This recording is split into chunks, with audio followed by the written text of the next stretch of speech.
Hello hi नमस्कार जय जगन्नाथ। मो कहानीर शीर्षक फूल।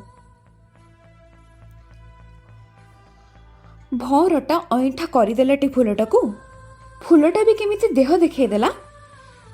भगवान सर्वव्यापी विद्यमान। से फूल पाखरे नथिले भी कथाटा देखिथिबे। आउ टिक्के पुरे से फूलटा जे ठाकुरଙ୍କ पाखକୁ ଯିବ।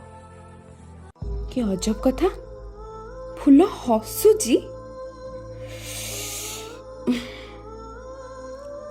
ए फूल निजे भौर अईठा हेई सारिबा परे तू पुणी को मुहरे ठाकुरଙ୍କ पाखरे लागिबाकू जाउछु।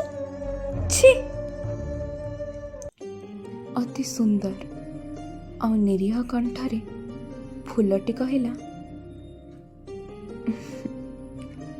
भगवान ये कथा जानी। भौर अईठा नहेले फूल जीवन धन्य हुए नहीं परा।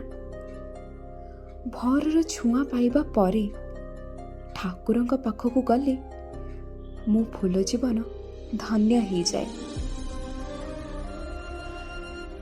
किछि न बुझी न सुझी एते कथा फूल को कहि देथिबा लोकटी वर्तमान फूलर से निरीह कथा सुनी आश्चर्य एवं निरुत्तर। एटा थिला गोटिए सिंबलिक स्टोरी अर्थात प्रतीक धर्मी स्टोरीटी ना थिला फूलवाचक। Thanks for listening. Have a good day. जय जगन्नाथ।